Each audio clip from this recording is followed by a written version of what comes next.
Bueno, está con nosotros, nos acompaña esta siesta el ministro Óscar Orué, director nacional de Ingresos Tributarios. Estoy tratando todavía de memorizar esta institución que se fusionó entre tributación, que ya era director, y también la Dirección Nacional de Aduanas. Ministro, ¿cómo te va? Un gustazo de tenerte, bienvenido.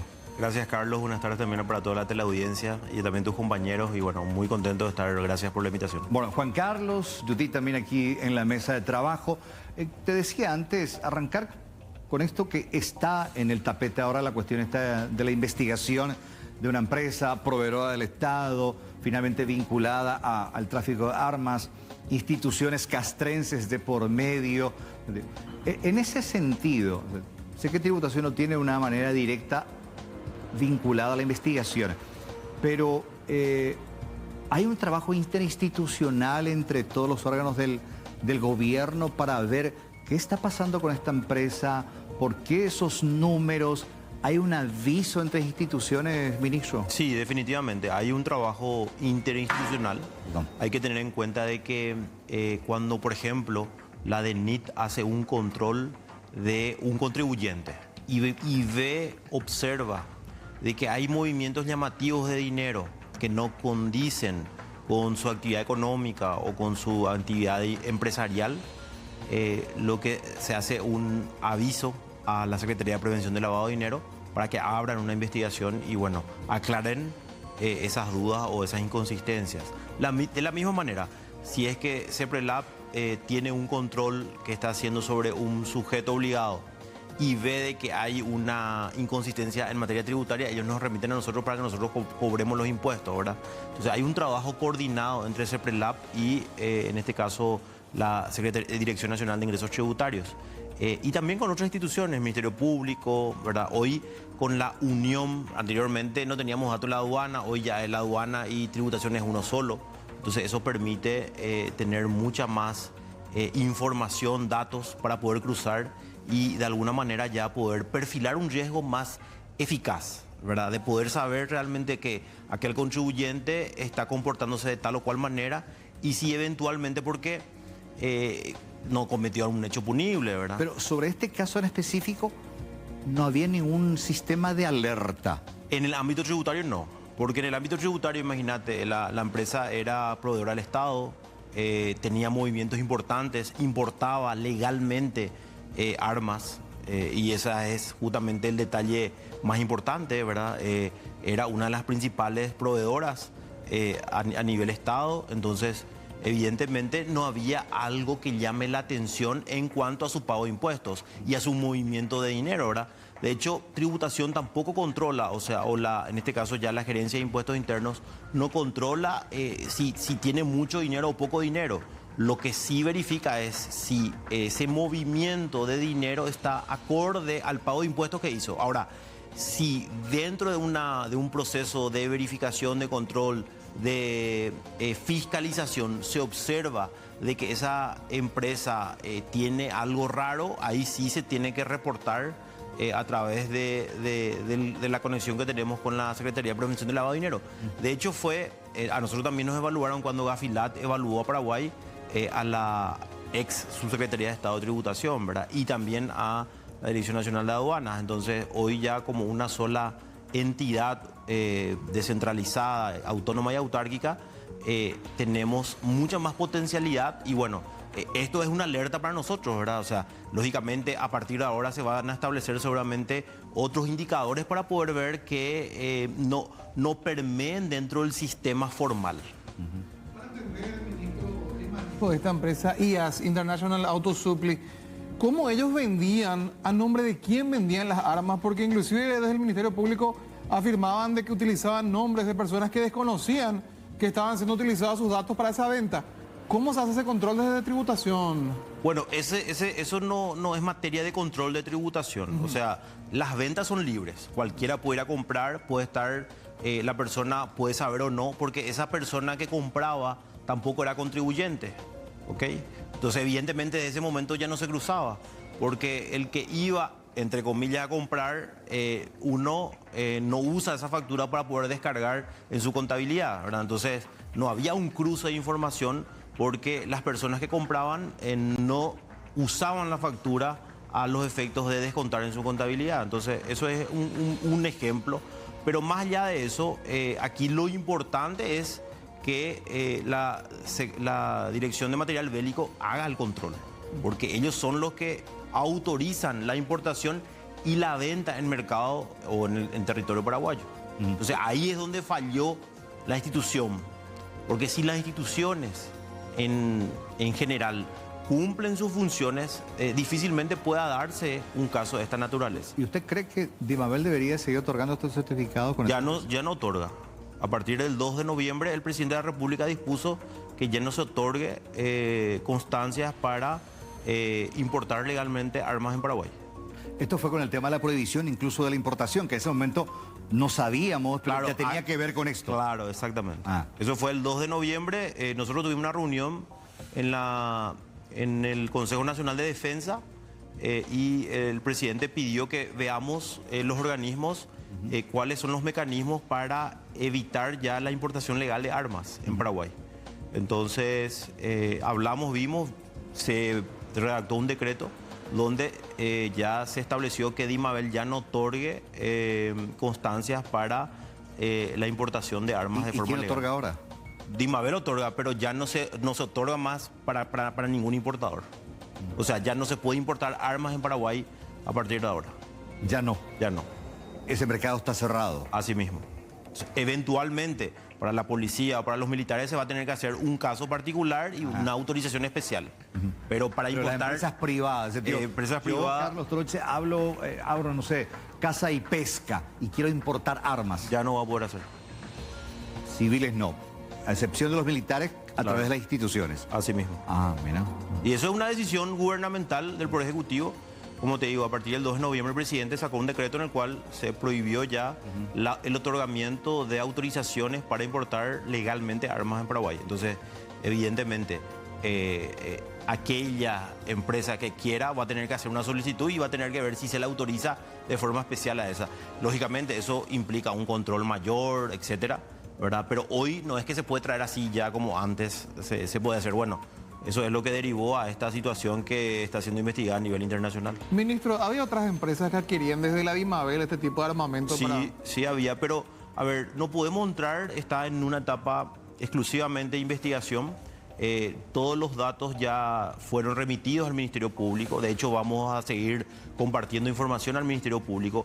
Pero por una cuestión de prudencia y de investigación, no podemos entrar a comentar detalles porque eso puede entorpecer esta investigación que está en curso y que tiene plazos procesales. Entonces, me disculparán, pero no voy a poder entrar en los detalles, ¿verdad? Ahora bien, mencionabas, y me parece una señal de alerta y de alarma, que una empresa bien constituida, cumpliendo con tributación, proveedor del Estado, todo bien, que esté al margen de la ley. Lo que me hace presumir que uno no puede descartar que otras empresas en esas condiciones puedan estar al margen de la ley. Definitivamente, Carlos, la semana pasada estuve en Portugal y estuvimos entre 150 países discutiendo justamente lo que es el intercambio de información tributaria para otros fines. ¿Qué significa eso? Cada vez más los grupos, el crimen organizado, busca mecanismos para no levantar sospechas, ¿ok? O sea, para entrar en el torrente formal de la manera que menos sospeche los organismos de control.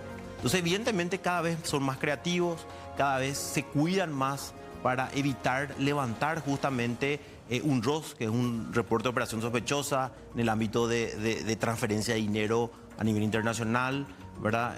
Imagínate que ellos hacían transferencias chiquititas para salir del flujo de control financiero. Entonces, evidentemente, cada vez más buscan mecanismos de formalización, ¿verdad? Todos los grupos criminales. Precisamente este grupo utilizaba uno de los primeros sistemas de lavado de dinero, que es precisamente en base a la confianza, decías vos, pequeños flujos entre Carlos, Oscar, sin ningún documento de por medio. Oscar, necesito que me reciba este dinero, es pequeñito. Entonces, sobre la base de la confianza, entre comillas, pero así hacían y simulaban precisamente el movimiento para que no aparezca ese control sobre alguien. Exactamente, para no levantar, porque en el momento que hay movimientos importantes de dinero a nivel internacional, eso ya levanta alarmas. Entonces, evidentemente, los que formaban parte de esta organización sabían cómo hacer de tal manera que a nivel internacional no se levanten esas alertas. Hablando del tema de tributación, de recaudación, ¿cómo estamos con el tema de recaudación, ministro? Bastante bien. Imagínate, Carlos, que se creó una nueva dirección nacional. Fue el primer proyecto que el presidente Santiago Peña, inclusive antes de asumir, se había presentado en el Congreso. Se discutió, hubo gente que estuvo en contra, pero hoy los números demuestran de que la decisión del presidente fue correcta. Eso ya está implementado, estamos implementando gradualmente la fusión, pero los números demuestran de que hay una mayor recaudación. Y solamente por darte un número, del 15 de agosto al 30 de noviembre hemos recaudado más de 114 millones de dólares más de lo que ya normalmente se recaudaba. Sobre el punto, ¿supieron presionar mejor o se roba menos? A ver, controlamos mejor a los que controlan. Ese es el secreto, ¿verdad? Porque especialmente en la aduana es un lugar muy clave y sobre todo muy permeable de corrupción.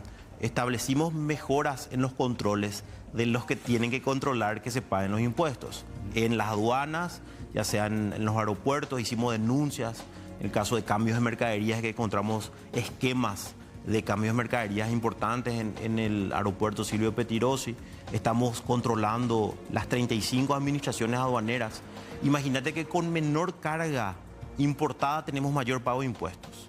Por ejemplo, por darte un número, un importador de electrónica, su promedio de pago era de 300 o 400 millones de guaraníes por mes de impuestos. Hoy ese mismo importador, su promedio de pago es 3.500 millones de guaraníes al mes. ¿Y por qué ese cambio? Porque evidentemente traían algo que declaraban un menor valor de lo que realmente traían. ¿Y quién se quedaba con ese...?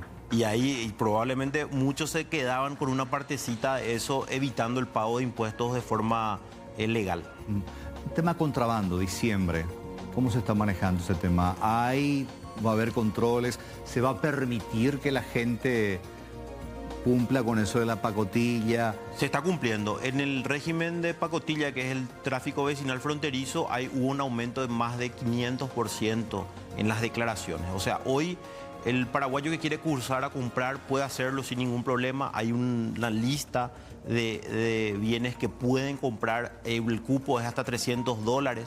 Entonces, eso no hay ningún problema. Ahora, los productos de contrabando se incautan el 100%. Se incautan el 100%. Y no solamente del pequeñito.